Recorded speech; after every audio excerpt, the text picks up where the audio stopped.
we start with Ukraine and Russia. Ukraine is actively working to restart its prisoner exchange program with Russia, targeting the release of around 1,200 Ukrainian captives. President Volodymyr Zelenskyy, speaking on Telegram, said the government is devoting many meetings, calls and negotiations to this effort. His Security Council chief Rustam Umerov has confirmed that consultations were held in Turkey and the United Arab Emirates with the support of international partners to revive the process under the Istanbul Agreements of 2022. These agreements set the framework for large coordinated swaps, though past exchanges have often been disrupted by frontline escalation. Umerov has added that discussions on procedural and organizational details are ongoing, with the aim of allowing Ukrainians in captivity to celebrate New Year and Christmas with their families. Moscow has not yet commented on Kyiv's announcement. Now for this discussion, we welcome Professor Georgy Toloraya. He's a professor of Russia Academy of Science, Moscow. Joins us live from Moscow. Thank you very much, Professor, for joining us again. Good to see you. Professor, now looking at this, how does Russia assesses the feasibility of restarting the prisoner exchange? You know, that's a little bit strange for me because this is quite a regular procedure. I don't see much of a news in it actually, and I don't understand why Zelenskyy would announce, which is a regular practice. It's been stopped for some time because the Ukrainians were sometimes not ready to perform exchanges, but as far as I know, Russia is always ready to do this, and this has been our position. And I haven't heard any comments from Moscow or announcements, so we have to look what's behind it. Of course, it's a normal practice. It's a good thing, and I don't see why it should be propagated as a sort of a peaceful initiative by Ukraine. It's a normal practice, not much of a deal. But it's a good thing if any kind of Istanbul process, any kind of negotiation would resume, because, as I've said many times, the only way to end the war are negotiations and some kind of a peace deal, which is to be agreed on between Russia and Ukraine. And Ukraine, so far, they don't want to negotiate. If they change their mind on this particular topic, if it's the first step towards a broader negotiation, that's good. If it's some kind of a propaganda efforts, so we have to look. Right. Talking about propaganda effort, do you think that Zelenskyy decided to make this POW exchange sound big to keep up the morale of his soldiers? As far as I know, there's a lot of desertions, and there's lots of Ukrainian soldiers surrendering to Russian troops, and Ukraine was to prevent it. So maybe that's some kind of a propaganda aimed at its own troops. I don't know. So far, not enough information about this particular initiative. And what role does the involvement of international partners like Turkey and UAE play in influencing or pressuring these exchange negotiations? Well, as I said, there's no need to pressure Russia, and I understand that both the neutral partners, such as Turkey, they just provide the venue for the meetings, and I do not know if they should interfere too deeply, because this is a deal which can be done by both sides, by warring parties. Right. As I said, this is not something new, not something that is not known before, and it has been stopped, which is a pity, but it's not a big change. Right. Thank you very much, Professor Georgy Toloraya, for sharing that. Please stay with us as we stay on this region. Now, President Volodymyr Zelenskyy has announced Ukraine will receive gas imports from Greece this winter. He has said that Kyiv has prepared an agreement with Greece to create an additional gas supply route, strengthening Ukraine's energy security as Russia intensifies strikes on power and gas infrastructures. Zelenskyy has stated that Ukraine has already secured financing for nearly 2 billion euros to cover gas imports and compensate for domestic production losses caused by Russian attacks. Funding will come from European partners and banks, backed by European Commission guarantees, as well as Ukrainian banks, with additional support being coordinated with the United States. He has also noted that Ukraine is expanding its winter supply options through Polish partners, working with Azerbaijan, and aiming to secure long-term contracts to stabilize energy supplies. This is what he has said. Вже на сьогодні підготували домовленість з Грецією по газу для України. Це буде ще один напрямок постачання газу, щоб убезпечити максимально на зиму маршрути імпорту газу для України.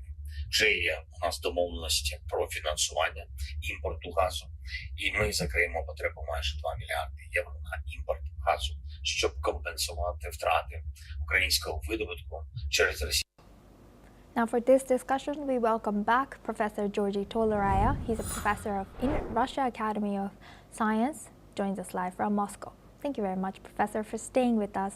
Professor, looking at this, how does Russia assess the role of European backed financing in enabling Ukraine to mitigate the attacks of Russia on for energy production? Yeah, it's true that Russia started finally on its fourth year in war. It's started to attack the energy infrastructure, which I think should have been earlier. But we have taken out nearly 60% of the gas production in Ukraine.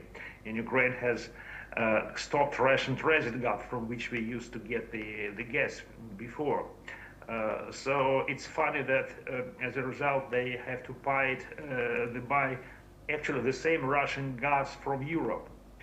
It goes first to Bulgaria or Romania, or whatever, or for Turkey, and then through a lot of intermediaries, a lot of schemes involving many companies, some foreign companies, some serious companies. But when it finally gets to Ukraine, it's several times more dear than the original price, and this profit goes to these European intermediaries. Probably. So that's a good deal from Europe, and it's a good deal for Ukraine because they don't pay with their own money. They pay by European money, which they squeeze out of Europe or out of EC. So it means that in fact the EC is paying to the European companies for Ukraine, and some of it goes into corrupt channels of Ukrainian government, of course. So this is, I think it's a deal which is profitable to all involved, but not so good for the population, because they have to pay much more for the gas and for the energy.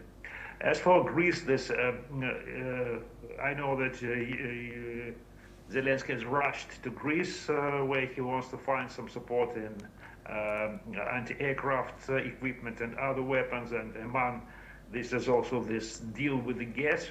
So it probably, Greece doesn't produce that much gas, and so it would actually be just Greek gas, just a name, because it will go first to Bulgaria and then to Ukraine, and that will be eventually that will partly, at least for a big part, Russian gas. So that's how the modern global, so-called global economy works. Also, Professor, are you saying that Ukraine is buying Russian gas indirectly from Greece?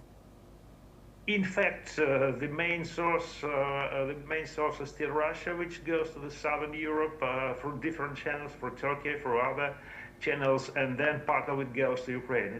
There's no label on it. There's no, price tag that it's from Russia, but eventually Russia still remains the biggest gas producer in this area.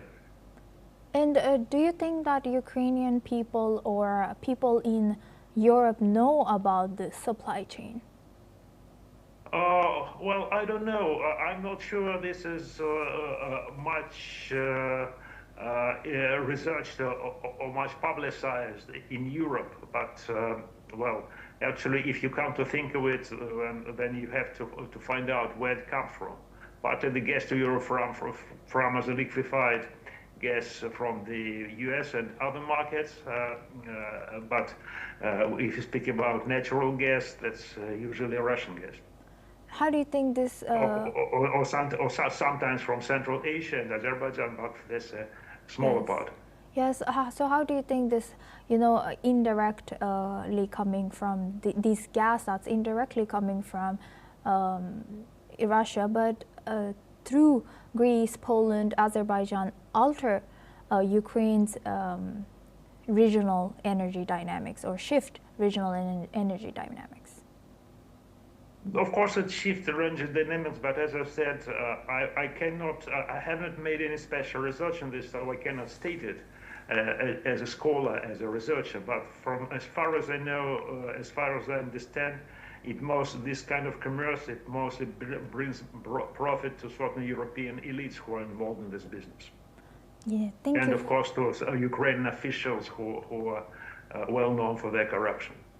Can you tell us more about the corruption that even the scandal that's ongoing? Do you think this is all connected with this newly announced deal with Greece? I don't think it is connected, and the corruption in Ukraine is a well-known fact, and it's been going on for years.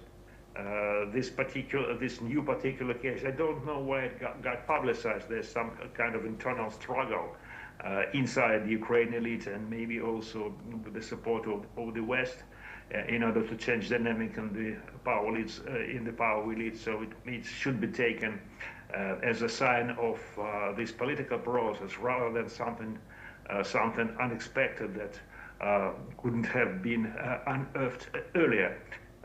I don't think it's connected in any way to this gas deal, but I think that knowing how the Ukrainian state and officials, how they work, how corrupt they are, I'm sure that also will be some kind of corruption involved in the final run when if the deal goes through. Right. Thank you very much, Professor, for connecting all this and sharing that insight on this topic. Thank you very much, Professor Georgi Toleraya. Now we move on to Middle East.